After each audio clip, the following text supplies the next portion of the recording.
In the year 2078, something extraordinary happened. A massive alien spaceship appeared in the sky, hovering above Earth. It was enormous, far bigger than anything humans had ever built. People all over the world stopped what they were doing to look up at the sky. The ship shimmered like polished metal and blocked out the sun in some places. Everyone felt a mix of fear and awe. No one knew why these aliens had come or what they wanted. At NASA's Mission Control, Daniel Carter sat in front of a large screen, his fingers flying over the keyboard. He was a communications specialist, and his job was to listen for any signals from space.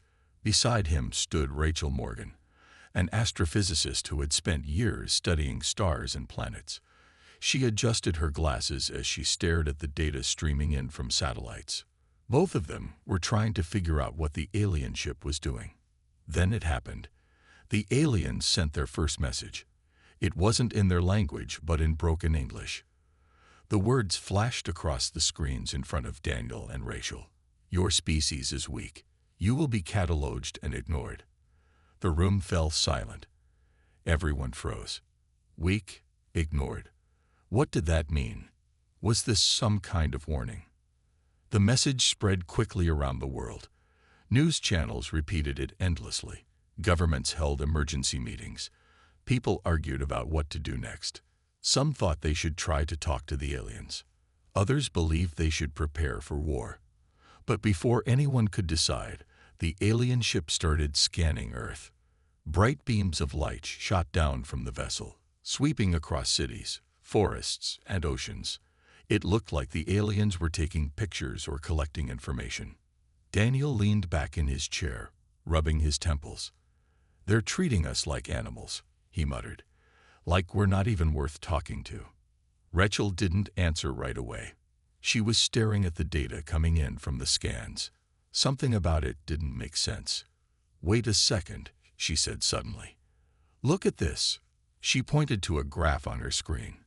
The readings showed that the aliens weren't just looking at Earth's surface. They were digging deeper, analyzing everything. Our technology, our infrastructure, even our culture. As the hours passed, strange things began to happen. The scans picked up nuclear weapons hidden underground. They detected power grids lighting up entire continents. They even noticed patterns in human behavior, like how people worked together to solve problems or created art for no practical reason. None of this matched the aliens' claim that humans were weak. Back in Mission Control, Daniel and Rachel shared their findings with Alex Bennett, a linguist who specialized in decoding languages. Alex had been brought in to help understand the alien message. When he heard about the scans, his eyes lit up. "Maybe they're wrong about us," he said. "If they see what we're really capable of, maybe they'll change their minds." But not everyone was hopeful. General Samuels, a stern man in charge of Earth's defense, burst into the room. His face was red with anger. "Hope won't save us if they decide to attack," he snapped. "We need a plan. Now." Outside, the alien ship loomed larger than ever.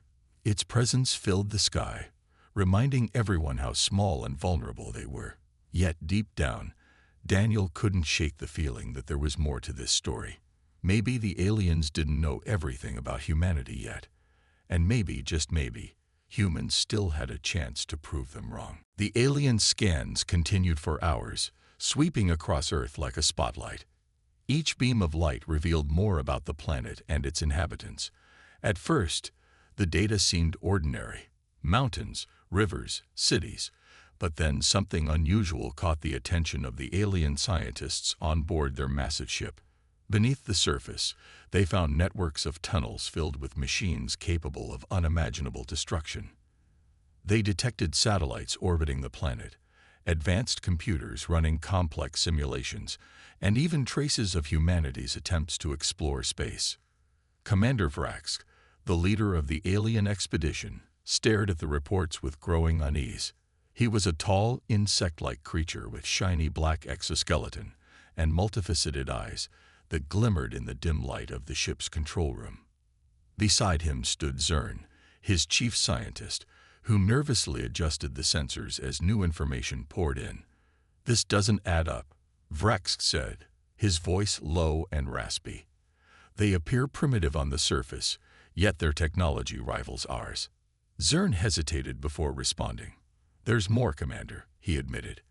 "Their behavior patterns are unpredictable. They fight among themselves, but also cooperate to build incredible things.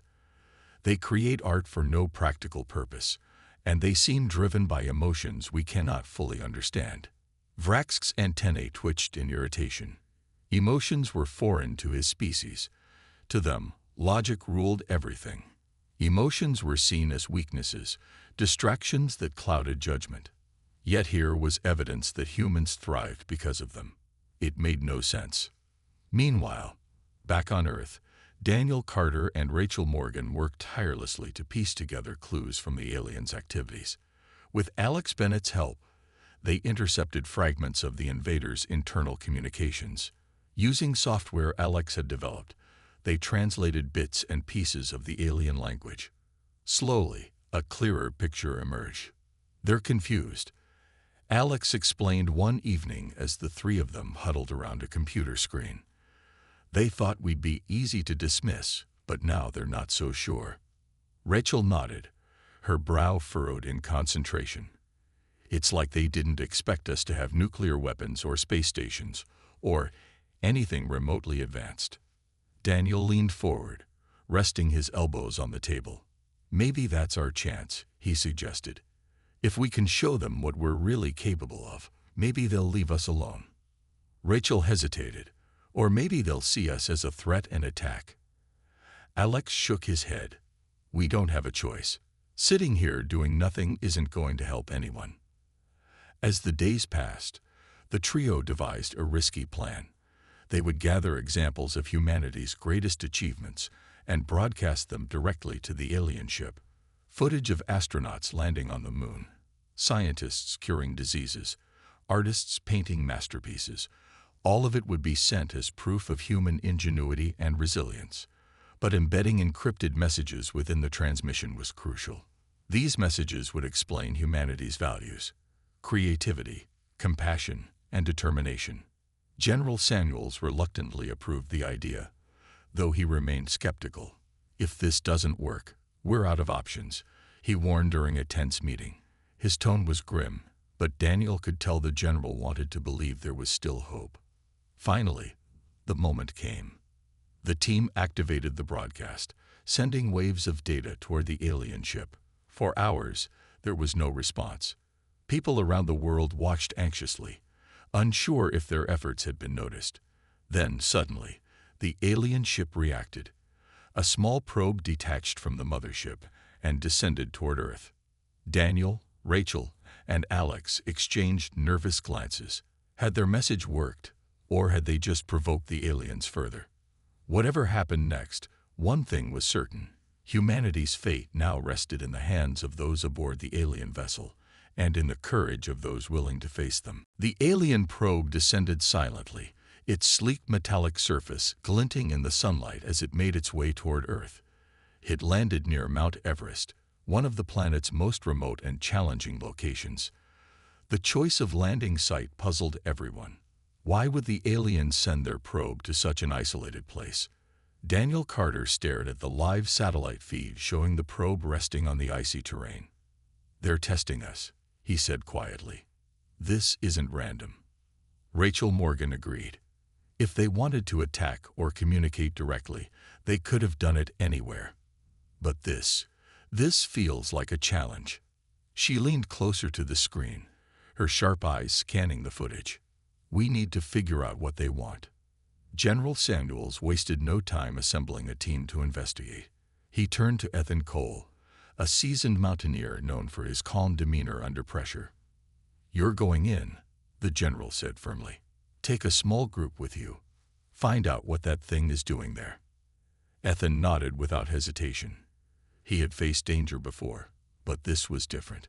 This wasn't just about survival. It was about representing all of humanity. Joining him on the mission was Mia Torres, a quick-thinking engineer who specialized in robotics. Her job would be to analyze the probe and determine if it posed any immediate threat. The journey to Mount Everest was grueling. Strong winds whipped snow into blinding flurries, and the thin air made every step feel like a battle. Despite the harsh conditions, Ethan kept the group moving. He knew time was critical. If the aliens were watching, humanity's response would matter more than ever. When they finally reached the probe, it stood motionless, its surface smooth and featureless except for faint glowing lines that pulsed rhythmically. Mia knelt beside it, pulling out her tools. "It's not like anything I've seen before," she admitted, her breath visible in the cold air. "But I think I can interface with it." As Mia worked, Ethan cautiously approached the probe. To his surprise, it reacted. A section of its surface shifted, forming what looked like an eye, or maybe a sensor. It focused on him, studying him intently. Then, unexpectedly, the probe mimicked his movements. When Ethan raised his hand, the probe extended a slender appendage in response. Mia glanced up from her work, startled. "Is it learning?" she asked. "I think so," Ethan replied, keeping his voice steady. He didn't want to alarm the others, but his heart raced. Was the probe gathering information about them? Or was it trying to communicate? Back at Mission Control, Daniel and Rachel monitored the team's progress through Ethan's helmet camera. They watched anxiously as the probe continued to interact. Alex Bennett joined them, leaning over Daniel's shoulder. "This is incredible," he whispered. "It's adapting to human behavior." Suddenly, the probe emitted a low hum. Lines of light raced across its surface, forming patterns that resembled symbols. Mia gasped. "It's trying to talk," she said. "I recognize some of these shapes. They match parts of the alien language we decoded earlier." Rachel grabbed the microphone connected to Ethan's earpiece. "Ethan, try responding," she urged. "Use simple gestures or sounds. See if it reacts." Ethan hesitated for a moment, then tapped his chest twice. "Human," he said clearly. The probe's lights flickered rapidly, and its appendage moved again, pointing at Ethan.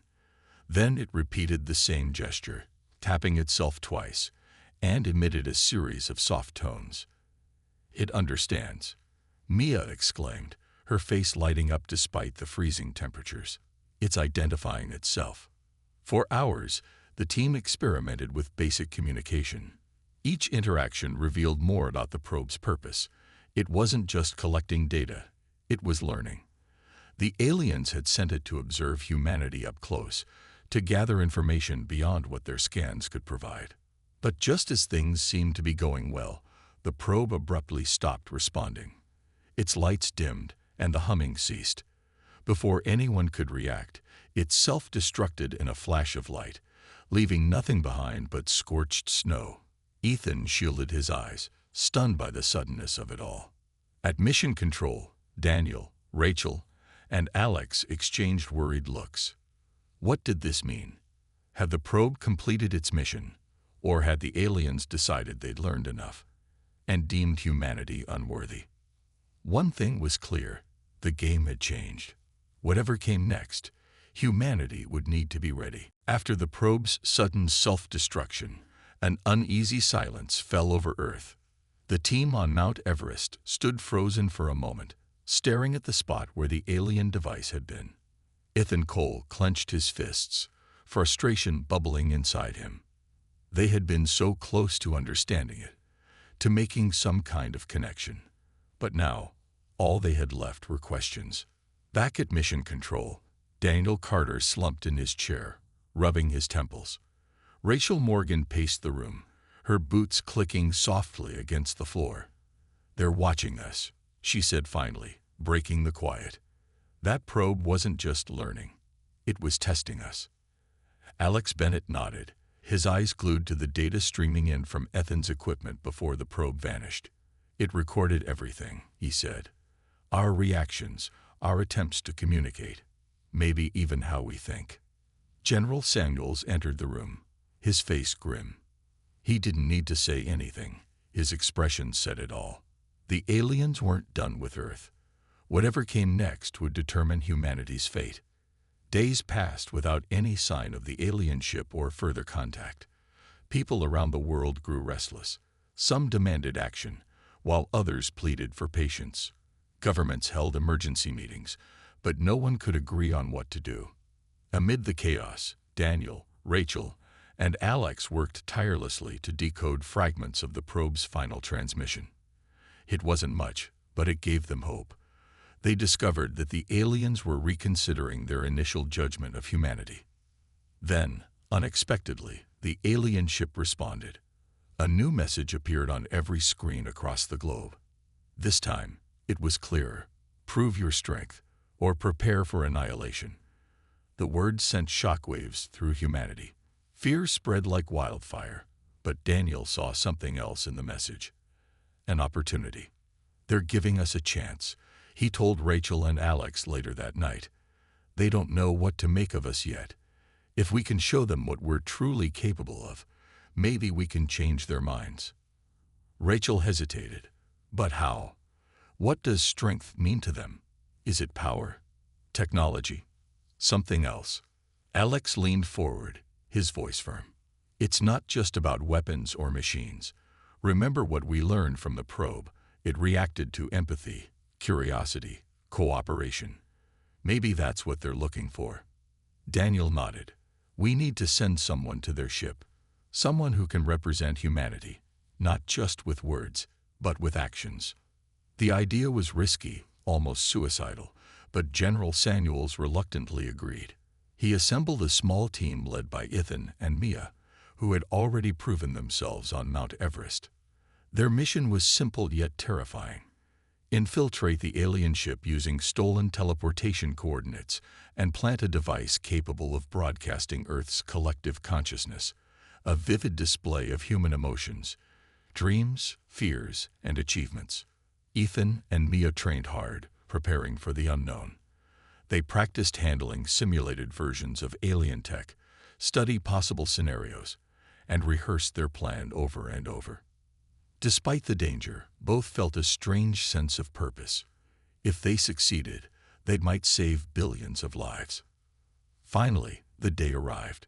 Standing in a secure facility deep underground, Ethan adjusted his suit while Mia double-checked the broadcasting device strapped to her back. Around them, scientists and engineers worked frantically, ensuring everything was ready. Daniel, Rachel, and Alex watched anxiously from mission control, their hearts pounding.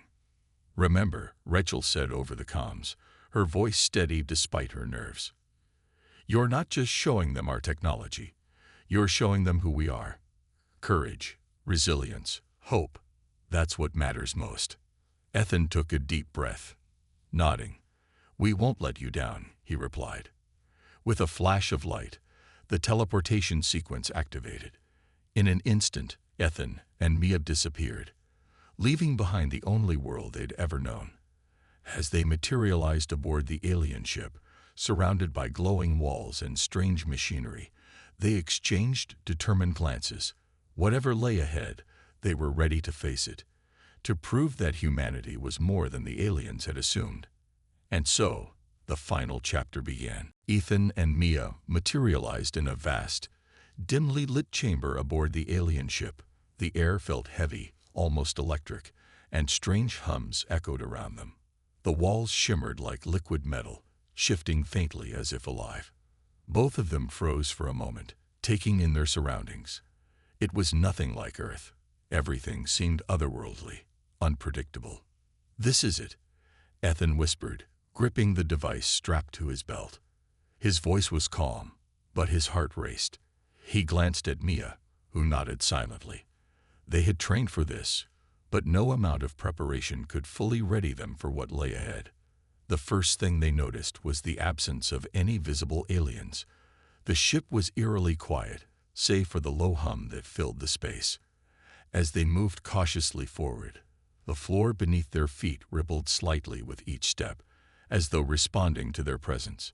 It was unsettling, but they pressed on. Suddenly, a section of the wall shifted, forming a doorway that led into a long, glowing corridor. Without hesitation, Ethan gestured for Mia to follow him. The corridor stretched endlessly, its walls pulsing with soft light. Every few steps, symbols appeared on the surfaces, flickering briefly before vanishing. Mia paused to study them, her sharp eyes catching patterns that resembled parts of the alien language they had decoded earlier.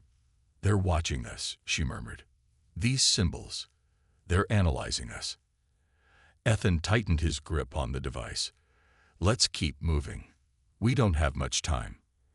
As they ventured deeper into the ship, the environment began to change. The smooth, metallic walls gave way to landscapes that seemed to shift and morph around them. One moment, they were walking through a forest of towering crystalline structures. The next, they stood in what looked like an endless desert under a blood-red sky. Each scene felt surreal, like fragments of a dream, or perhaps a test. Then came the illusions. Out of nowhere, Ethan found himself standing alone in a dark room. Images of failure flashed before him, his team abandoning him, the mission falling apart, Earth burning under alien attack. He clenched his fists, forcing himself to focus. "This isn't real," he muttered under his breath. "It's just another trick." In another part of the ship, Maya faced her own challenge. She saw visions of doubt creeping into her mind, memories of past mistakes, fears of not being good enough. Her hands trembled as she adjusted the broadcasting device on her back. For a moment, she hesitated.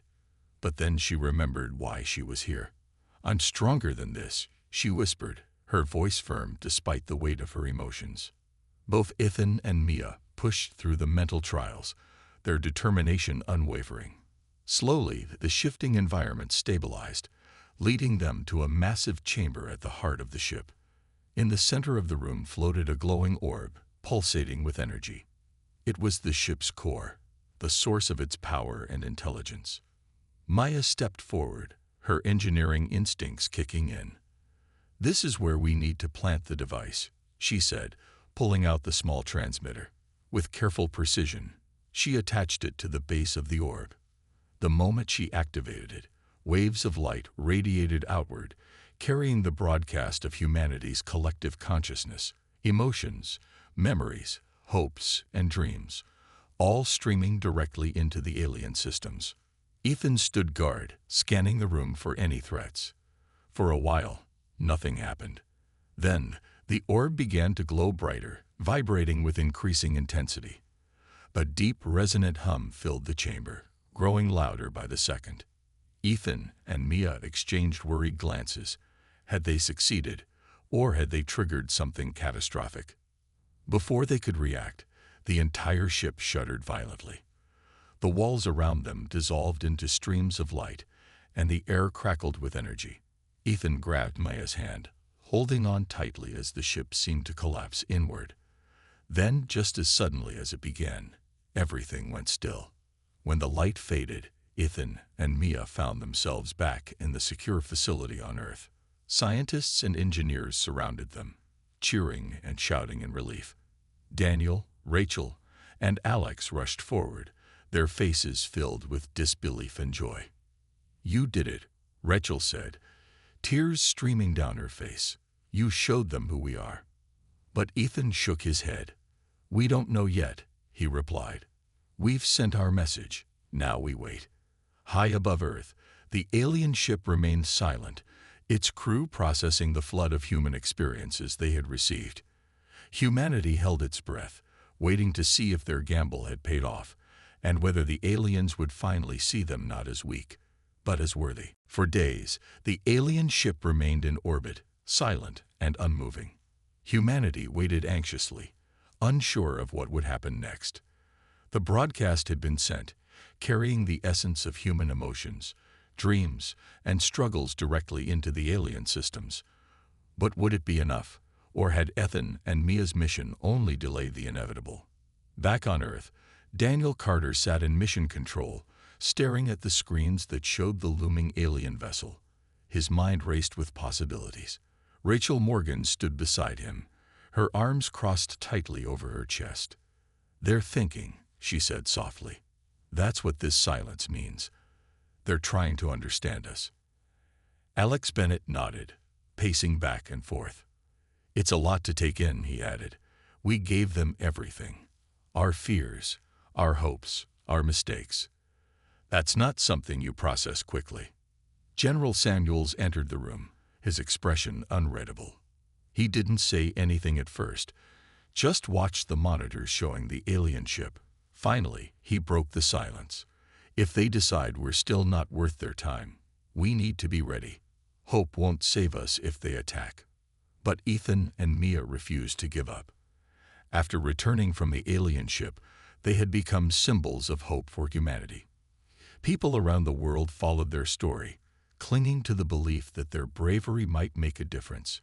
Ethan spent hours talking to scientists, sharing every detail of what he had seen aboard the alien vessel. Mia worked tirelessly to refine the broadcasting device, ensuring it could be used again if necessary. Then, unexpectedly, the aliens responded. A transmission appeared on every screen across the globe. This time, there was no broken English or cold declarations of weakness. Instead, an image formed. A tall, insect-like creature standing in front of a glowing backdrop. Its voice was deep and resonant, translated instantly into multiple languages. "We have received your message," it began. What we saw confuses us. The creature identified itself as Commander Vraxk.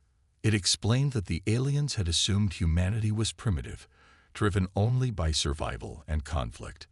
But the broadcast had revealed something far more complex. They saw moments of love and loss, acts of courage and sacrifice, creations born from imagination and perseverance. It was overwhelming and contradictory to everything they believed about weaker species. "We do not understand emotions as you do," Commander Vrax continued. "To us, they are illogical, yet they drive you to achieve greatness. You fight, but you also create. You destroy, but you rebuild. Your strength lies not in weapons or power, but in your ability to endure, adapt, and connect." Rachel covered her mouth with her hand, tears welling up in her eyes. Beside her, Daniel let out a shaky breath. Alex simply stared at the screen, stunned.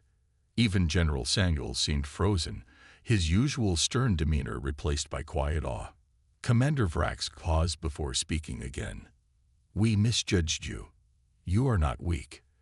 And because of this, we will leave your planet untouched. But know this, we will watch. If you prove unworthy, we may return." With those final words, the transmission ended. The alien ship began to move, slowly ascending higher into the atmosphere. Within minutes, it disappeared entirely, leaving Earth behind. People erupted into cheers and celebrations.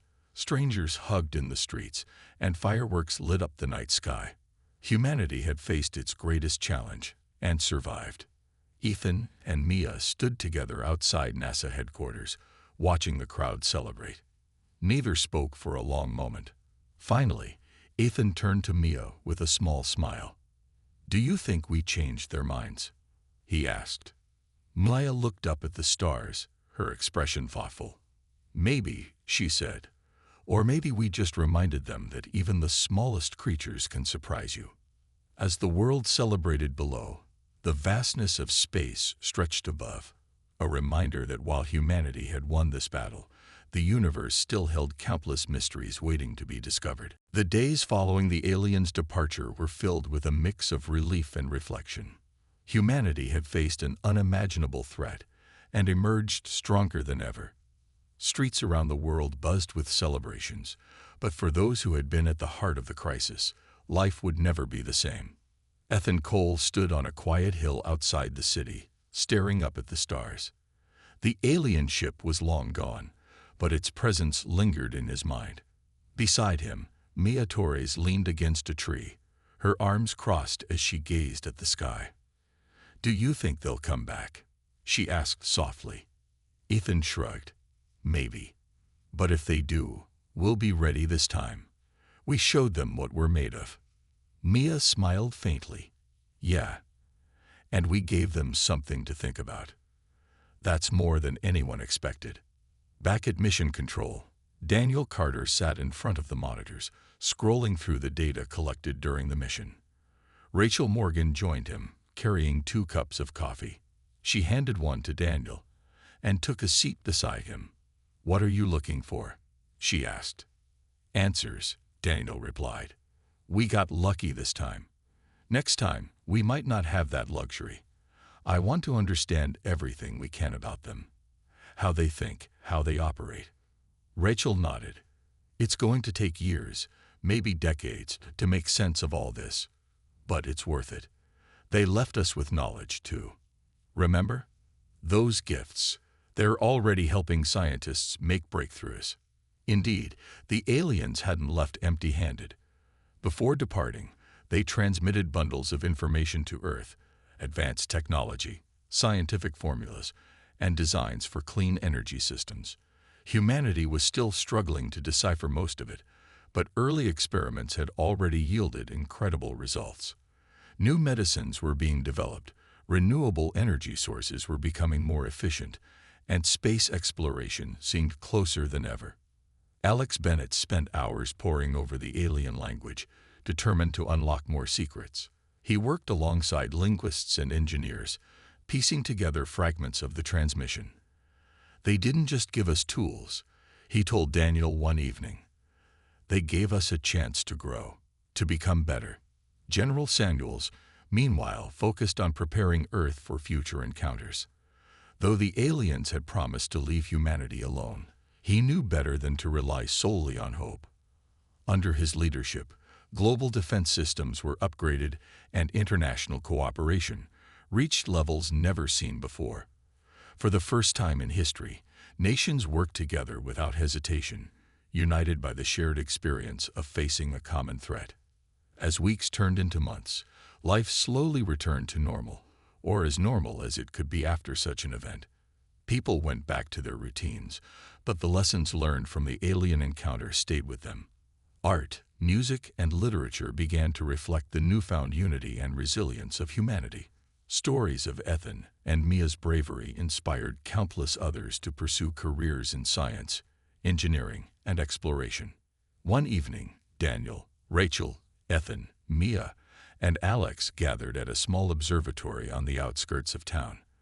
They had grown close during the crisis, bound by their shared experiences. As they looked through the telescope at the vast expanse of stars, no one spoke for a while. The silence was comfortable, filled with a sense of awe and possibility. Finally, Alex broke the quiet. "You know, I used to think aliens would either ignore us or destroy us. I never imagined they'd teach us something about ourselves." Rachel smiled. "Maybe that's the point. Maybe we needed someone else to see us clearly before we could see ourselves." Ethan nodded. "Whatever happens next, we've got each other. That's what matters." The group lingered for a little longer, watching the night sky. Somewhere out there, the aliens continued their journey, perhaps questioning their own beliefs about strength and weakness. And here on Earth, humanity carried on, inspired to reach higher, dream bigger, and explore further. Though the future remained uncertain, one thing was clear: humanity had proven its worth, not just to the aliens, but to itself. And that was a victory worth celebrating.